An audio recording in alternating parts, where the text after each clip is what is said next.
पश्चिम बंगाल में बीजेपी को हार साफ साफ दिखाई दे रही है, लेकिन वो अपनी इस हार को जीत में बदलने की कोशिश भी कर रही है।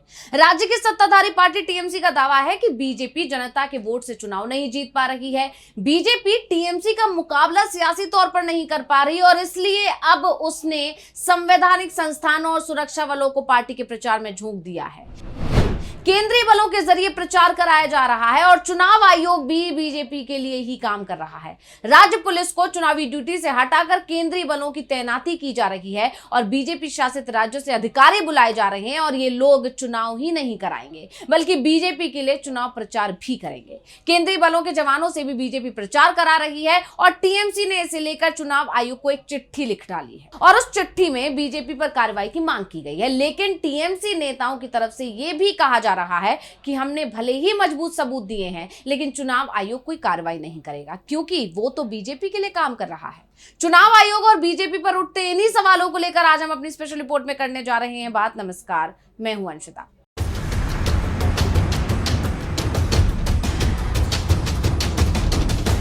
तृणमूल कांग्रेस ने एक बार फिर चुनाव आयोग और केंद्रीय रिजर्व पुलिस बल के खिलाफ मोर्चा खोल दिया। हालांकि ये पहली बार नहीं है, इससे पहले भी चुनाव आयोग और केंद्रीय रिजर्व पुलिस बल को लेकर टीएमसी की तरफ से तमाम आरोप लगाए जाते रहे हैं। लेकिन इस बार इस विवाद की शुरुआत तब हुई है जब टीएमसी ने चुनाव आयोग को एक औपचारिक शिकायत भेजी। इस शिकायत में टीएमसी का दावा है कि बंगाल के संवेदनशील बूथों पर तैनाती के लिए सीआरपीएफ के जवानों को पश्चिम बंगाल भेजा गया है, लेकिन सीआरपीएफ के जवान अपनी मर्यादा लांघ रहे हैं। यानी टीएमसी का कहना है कि उन्हें जिस काम के लिए भेजा गया है वो काम ना करके असल में वो बीजेपी के लिए काम कर रहे हैं।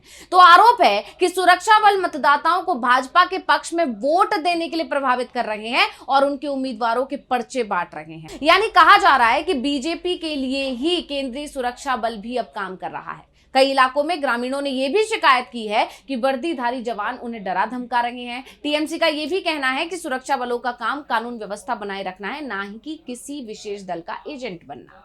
टीएमसी ने यह भी कहा है कि सीआरपीएफ जैसे केंद्रीय बलों का चुनाव ड्यूटी के दौरान निष्पक्ष रहना अनिवार्य है और इस तरह का व्यवहार चुनाव आयोग के दिशा निर्देशों का उल्लंघन है। पत्र में जनप्रतिनिधित्व अधिनियम की धारा 123 और 129 का हवाला देते हुए टीएमसी ने कहा है कि किसी भी पुलिस बल के सदस्य को मतदाताओं को यानी वोटर्स को प्रभावित करने का या किसी भी पार्टी के पक्ष में वोट डालने के प्रेरित करने की अनुमति नहीं है। लेकिन केंद्रीय बल ऐसा कर रहे हैं बीजेपी के इशारे पर। और बड़ी बात यह है कि चुनाव आयोग इसमें किसी तरह का हस्तक्षेप भी नहीं कर रहा है और इसी मुद्दे को अब टीएमसी ने एक बार फिर उठा दिया। यानी पहले ही चुनाव आयोग एसआईआर को लेकर घिरा हुआ है, ऐसे में अब ये केंद्रीय बलों के चलते भी चुनाव आयोग पर तमाम सवाल खड़े हो गए हैं। टीएमसी ने मुख्य निर्वाचन अधिकारी से अपने पत्र में मांग की है कि संबंधित सीआरपीएफ कर्मियों को कारण बताओ नोटिस जारी किया जाना चाहिए। यही नहीं, उनके खिलाफ एफआईआर दर्ज करने के निर्देश दिए जाएं, ऐसी मांग है टीएमसी की। वहीं सभी केंद्रीय बलों को पश्चिम बंगाल में निष्पक्षता और चुनाव आयोग के नियमों का सख्ती से पालन करने के निर्देश भी दिए जाएं। दरअसल चुनाव आयोग की तरफ से ये पहले से ही कह दिया गया है कि पश्चिम बंगाल के सभी 100% बूथों पर चुनाव केंद्रीय सुरक्षा बल की मौजूदगी में ही कराए जाएंगे। यही नहीं, ये भी कहा गया है कि बूथ पर सुरक्षा का जिम्मा केंद्रीय बलों का होगा, जबकि बंगाल पुलिस सिर्फ शांति व्यवस्था कायम करने की जिम्मेदारी रखेगी। यानी बंगाल पुलिस के जवान बूथ के पास तक नहीं जा सके, जबकि दूसरे राज्यों के लिए चुनाव आयोग ने अलग नियम तय किए हैं। इसे लेकर पहले से ही चुनाव आयोग सवालों में घिरा हुआ था और ऐसे में अब जब ये मामला सामने आया है तो तृणमूल कांग्रेस नेता डेरेक ओब्रायन ने पश्चिम बंगाल विधानसभा चुनाव के बीच मुख्य निर्वाचन अधिकारी को एक पत्र लिखा।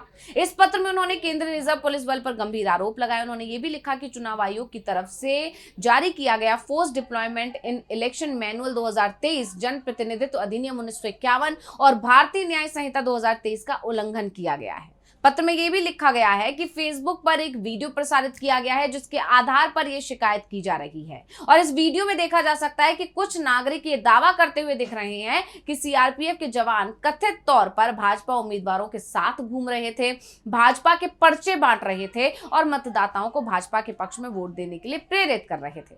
पत्र में यह भी कहा गया है कि यह व्यवहार कथित तौर पर आपराधिक धमकी और चुनावी प्रक्रिया में अनुचित प्रभाव यानी धारा 174 के तहत अपराध अपराध की श्रेणी में आता है। और इस पत्र में यह भी आरोप लगाया गया है कि इस तरह की गतिविधियां मतदाताओं में डर का माहौल पैदा करती हैं और स्वतंत्र मतदान के अधिकार को प्रभावित करती हैं। टीएमसी ने यह भी कहा है कि सीआरपीएफ जैसे केंद्रीय बलों का चुनाव ड्यूटी के दौरान निष्पक्ष रहना अनिवार्य है और इस तरह का व्यवहार चुनाव आयोग के दिशा निर्देशों का उल्लंघन है।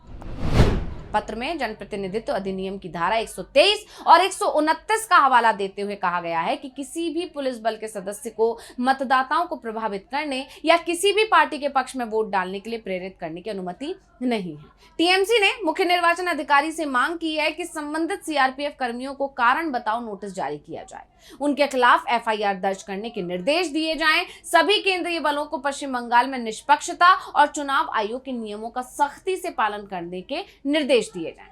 ये पहली बार नहीं है जब ममता बनर्जी और केंद्रीय बलों के बीच ठनी हुई हो। इस खींचतान के पीछे एक लंबा इतिहास रहा है। आपको याद होगा 2021 के विधानसभा चुनाव में भी इसी तरह का माहौल सामने देखने को मिला था। शीतलकुची में गोलीबारी हुई थी जिसमें 4 लोगों की जान चली गई थी और उसने बंगाल की राजनीति में भूचाल ला दिया था। ममता बनर्जी ने तब इसे नरसंहार करार दिया था और केंद्रीय बलों पर भाजपा के इशारे पर काम करने का आरोप लगाया था। और अब एक बार फिर केंद्रीय बलों पर इसी तरह के आरोप लग रहे हैं और इसी के साथ आरोप चुनाव आयोग पर भी लग रहे हैं। चुनाव आयोग भी सवालों में है। जैसे कि आप जानते हैं एसआईआर प्रक्रिया ने पहले ही चुनाव आयोग की मुश्किल बढ़ा रखी है। टीएमसी के जो नेता हैं लगातार चुनाव आयोग को सवालों के कटघरे में खड़ा कर रहे हैं। टीएमसी पक्षपात के आरोप लगा रही है चुनाव आयोग पर और अब इस घटनाक्रम से भी चुनाव आयोग दबाव में दिखाई दे रहा है।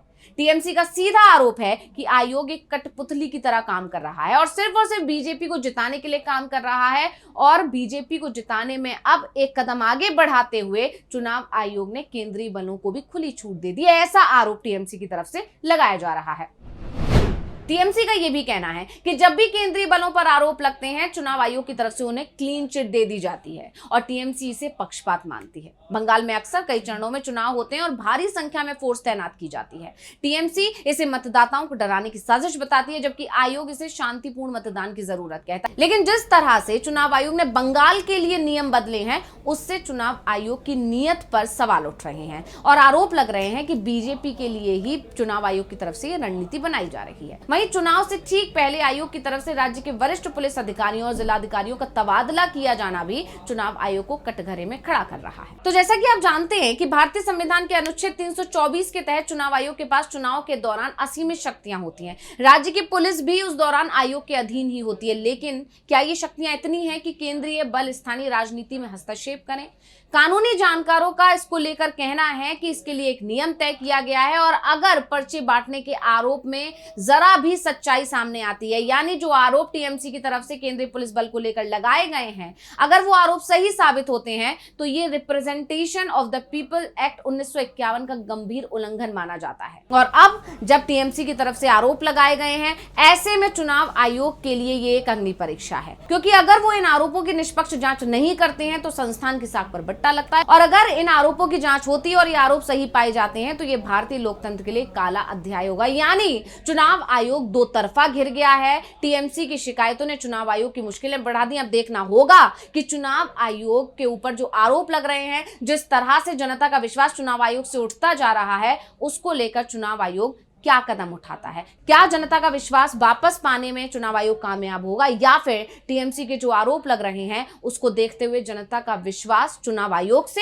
और जो मतदान प्रक्रिया है उससे ही उठ जाएगा। फिलहाल यह मामला गंभीर है कि जो वीडियो सामने आई है इसको लेकर चुनाव आयोग क्या एक्शन लेता है और कब तक एक्शन लेता है। तो स्पेशल रिपोर्ट आपको कैसी लगी हमें कमेंट करके अपनी राय जरूर दीजिएगा। इसी के साथ मुझे दीजिए इजाजत। देखते रहिए DV लाइव। नमस्कार।